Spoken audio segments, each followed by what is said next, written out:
I call the honourable member Maggie Barry. Thank you, Mr Speaker. It is with great pleasure that I rise to take one of the final calls on the budget debate at the third reading of the Appropriation Bill Imprest Supply Bill.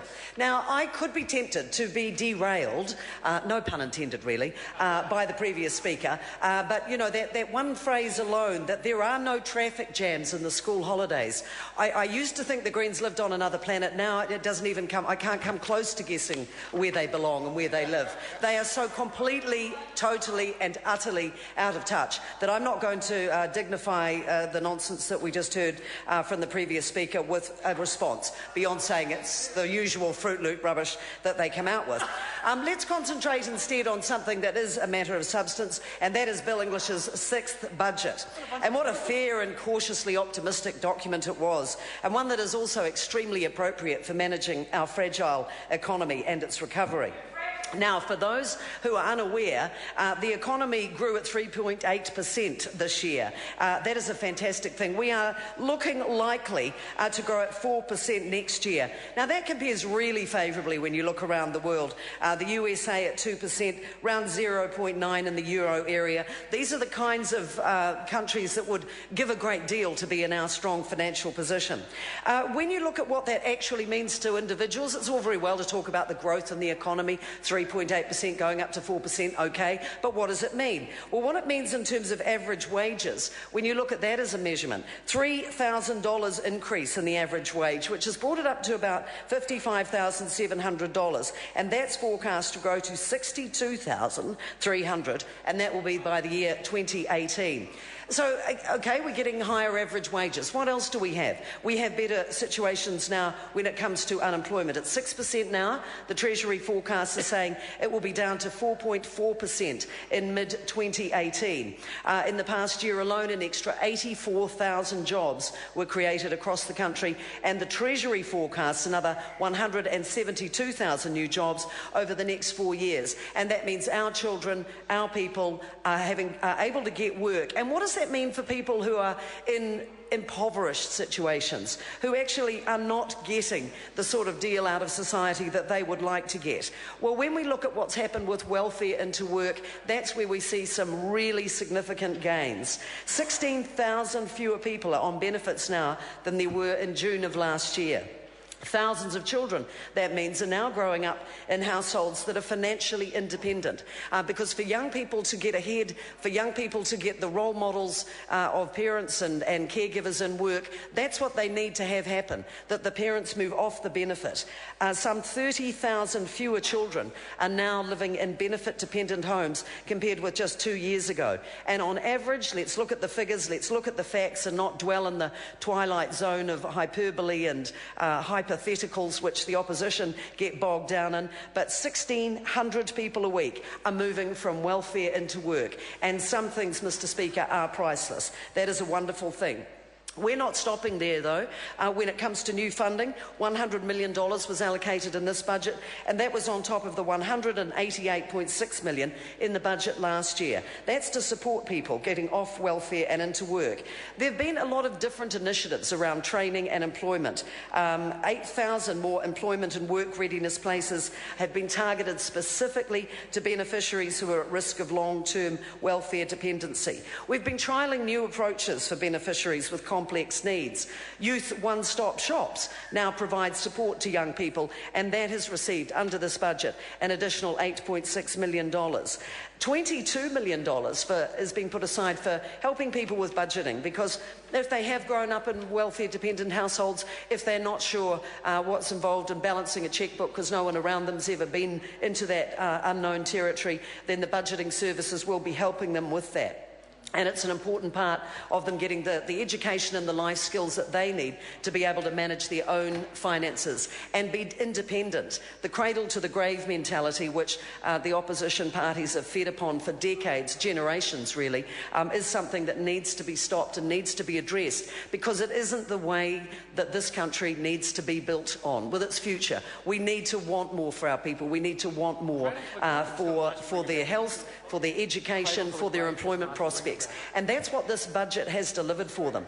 When you look at what we've done in health, really exciting developments, free GP visits and free prescriptions as well for the under 13s. Now that costs about $90 million, which is a lot of money, but when you think about what it saves parents, what it saves the children in terms of their health, and actually if you're looking at it pragmatically, it's a lot more expensive in the health dollar sense to actually cure children who've had an illness for a lot longer than if you catch it at an early stage. And by having a free GP visit and free prescriptions, it removes that problem. It removes that sense of pressure that parents will have.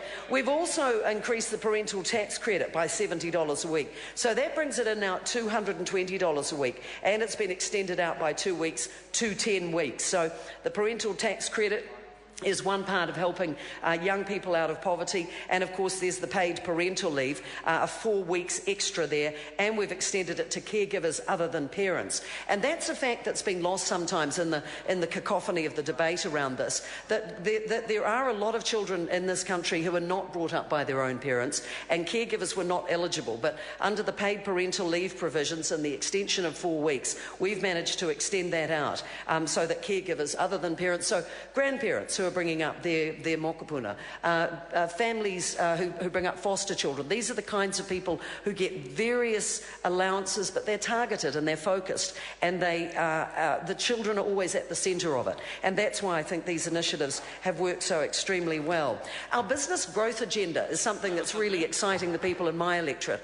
On the North Shore, there are a lot of small, medium businesses, small, medium enterprises, and there are really significant opportunities for them internationally. But they need a bit of extra help. $69 million extra for New Zealand Trade and NZTE to grow New Zealand's presence across a variety of nations. We've got China, South America and the Middle East. So that amount of money, $69 million for NZTE, is going to help some 200 more firms in New Zealand break into overseas markets. And I can tell you there's a lot of businesses on the North Shore who are clamouring and looking forward to trying to get involved with that, because they know that it's going to mean the difference between their businesses staying at a reasonably small level or actually growing exponentially. We had a firm in my electorate that got a research and development grant. It was a fantastic thing for them. It managed to grow their business up over the $10 million mark. They've now, with a bit of extra additional input, have been able to, as a pharmaceutical company, grow their business to $50 million turnover annually, and now they're looking to break into China and to India with the help of NZTE. These are practical, sensible ways in which people can get ahead. And the businesses that they work so hard in. And, you know, the opposition throw around this notion of a living wage. You would talk to most people in a small and medium enterprise, and they wouldn't pay themselves a living wage, because that's what an investment in your business is all about. You get it up and running. You get it going. You need to be able to invest money back into your business. So the idea that they would pay themselves a living wage as people who own a business is a joke. They will wait until their business has had the development that it needs, that they employ a number of people, and then they might look at putting money into their own pockets as a result. This is the kind of thing that has to happen, really, if you want to actually grow your business and to grow what's happening in your own small community, as well as in the wider interests of the economy. Now, the Future Investment Fund, which was widely pilloried by the opposition parties, has been put to very good use by Bill English. $4.7 billion was raised, and it's funded vital assets such as schools and hospitals. And the big thing is that we haven't had to borrow. We haven't had to go with the begging bowl up overseas and borrow to fund these particular elements. So we have invested, for example, a further $1 billion of the Future Investment Fund, which has included that $200 million in the health sector, $172.5 million for schools, irrigation, $40 million, and Kiwi Rail has also absorbed $198 million. This is money that we didn't have to borrow. This is money that we have been able to use and turn around from our Future Investment Fund, which is a policy that we programmed on. And I was around in the 80s when that lot over there in Labour was selling everything off lock, stock and smoking barrel 100%. Phil Goff was a chief cheerleader for GST. Oh, how things have changed. But in fact, when you look at what we've done, which is to actually retain the ownership of it, to retain the ownership of, and the people that you put on the board as well, and the chairs of those boards. So we have managed to, with some prudent rearrangement of things, managed to get what we need for health and education, the priorities that matter to New Zealanders and to their families. We are not sidetracked by the antics and the sideshow, side pony sort of nonsense that comes through from the opposition. We are indeed focused on the things that matter to New Zealand. This budget that Bill English has handed down after two earlier ones where not very much money at all was given out, in fact none. I can't remember a time in New Zealand where we didn't have any lolly scrambles at all around the budget, but Bill managed that twice, and as a result of that and that very prudent management and that management of our public services, we have had the money to invest in the things that matter to New Zealand and to New Zealanders and to the growth of our economy and to the growth and benefit of all of our families. And that is why, Mr Speaker, in this third reading, I commend the Appropriations Bill, Imprest Supply Bill to the House. Thank you. Honourable members, the question is that the motion be agreed to.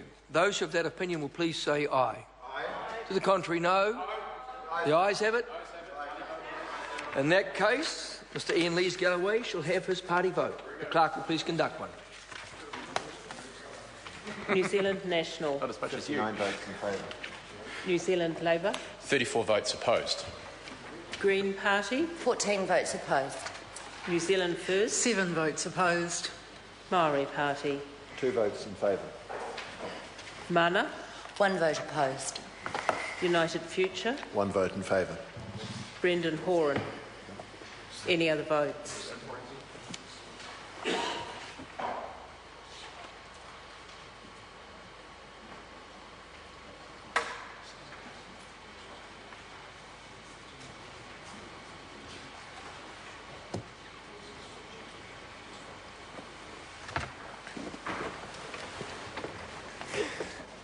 Honourable members, the ayes are 62, the noes are 56. The motion is agreed to. Appropriation 2014-15 Estimates Bill, third reading. Imprest Supply, second for 2014-15 Bill, second reading.